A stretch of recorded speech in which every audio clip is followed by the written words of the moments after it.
name is Farhana Abdi and I'm going to be your host today. I'm joined with such a lovely panelist and it will be due diligence for me to introduce them. On my first panelist for the day is Tamika Achieng. She is the Managing Director, Oracle Africa. I'm also joined with Mr. Seatz, who is the Policy Advisor at Kenya Human Rights Commission. And my final panelist is Dr. Keza Ashley, who is a Communication Specialist at Amnesty International. In today's episode, we are going to talk about, we are focusing on gender inequality, and this has been triggered by the recent USA inauguration, whereby they inaugurated the first female black vice president in the history. They've given the world a different thought on women. They've actually made the world trust women and believe that women can be in leadership positions and make a difference. So, my lovely panelists, do you guys think we will one day Africa will reach to a point where they trust ladies and women to be in such top-notch leadership positions? I'll start with you, Mr. Korir. Well, in my opinion, it's a foreseeable feature, but it starts with us. We do not expect that women will reign and just come to power. It starts with us. We need to see women rising to positions of power. We need to see women with a powerful mentality, and we also need to set in motion ideological changes in society, because for social issues, unless you change the mindsets of the people, the ideologies of the people, then we cannot have lasting changes. But yes, it's a foreseeable feature in Africa. Guys, keep tweeting, keep the SMS at 22578, hashtag keep tweeting at hot6.ke as Farhana Abdi. So I would like to ask you, Ms. Tamika Achieng, do you think in the near future these ideologies are going to change? Because even as a lady, if today I stand for a leadership position, my fellow ladies themselves won't believe in me. What are your thoughts about it, and what do you think we can do? Okay, to answer your first question, I do believe that Africa is going through a steady trajectory in allowing women to become leaders, such as myself, who is the Managing Director at Oracle.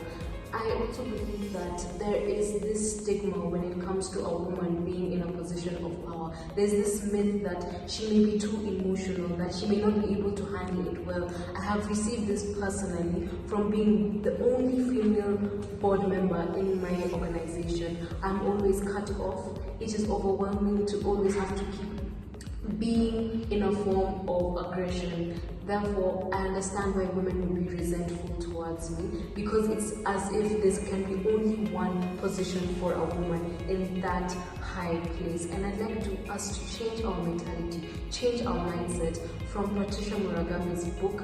It's called the Queen Bee Syndrome, which I would like to abolish completely. Thank you. Thank you very much, Mr. Minka. I would like to go to you, Dr. Keza Ashley. What are your thoughts as a communication specialist?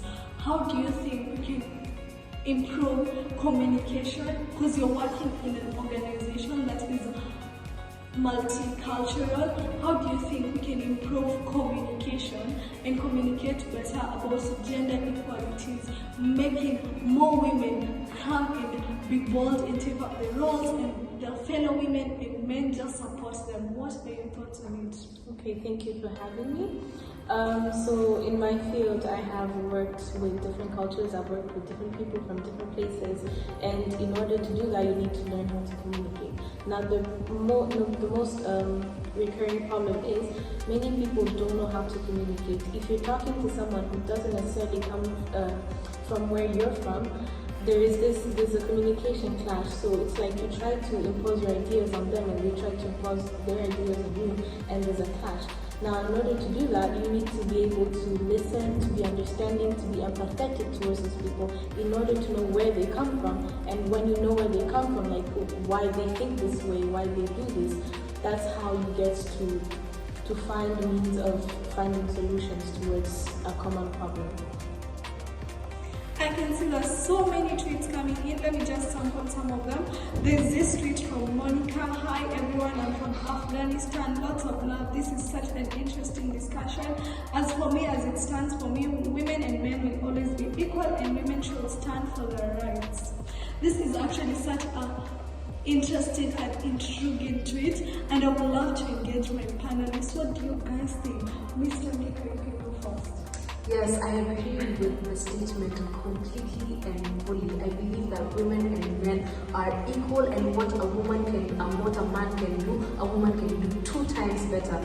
Women have had to fight for everything that they receive in life, and I believe that that is the essence of the feminine divine goddess. We can fight through battles, we have fought through voting rights, we can achieve anything we want without the man. Thank you. Dr. Kelza, what are your thoughts? It's very interesting news from my fellow panelists, but I would have to disagree because I strongly believe in the differences in genders, and there's a lot of beauty in it. We are different, that means we are also not equal, according to me. We think different, we act different, we behave different. Now, that's why we end up complementing each other now. We have, as much as we're different, we have equal opportunities. What you can do, I also can do. Doesn't mean I can do better, because you can also do better. But what you can do is also something that I can do. We've gotten views from the ladies who are in this house today. Let's get the view from the only gentleman in this house. Mr. Korir, what are your thoughts? Well, I would humbly agree and disagree with both of my panelists. Well, we must appreciate the lengths that the first, the second, and third waves of feminism have brought in. We've seen women coming from a position of being undermined to where they can stand and take firm ground. But I think when we take a look at the radical feminists, fighting for for equality of genders is misplaced, according to me. I think what we should advocate for and push for is the equality of opportunities, because in so long as men and women are free and equal to go and fight and achieve for what they want, then I think we'll have a society where men and women can both take positions of power and engage in whatever that suits them best. Thank you.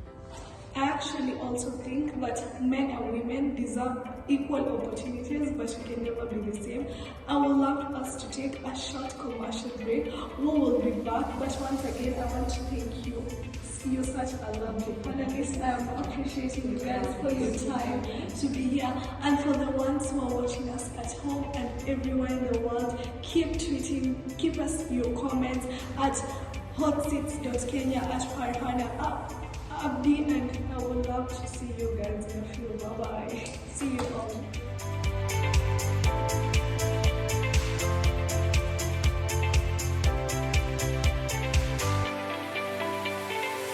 Hi guys! My name is Paula Mafrebo, and I was acting as Dr. Ashley Keza, Communications Specialist for Amnesty International. My name is Anand Niti. I was acting as Seatz Korir, Policy Advisor, Kenya Human Rights Commission. And my name is Alexis Nguni, acting as Mrs. Tamika Achieng, Managing Director of Oracle Africa and also Radical Feminist. And finally, my name is Suma Abdikadir. I was the host for that show, and the idea behind the story Gender Inequality was to get different perspectives from different people and different cultures. Keep subscribing, and I can't wait to actually upload our next video. Thank you. Bye bye.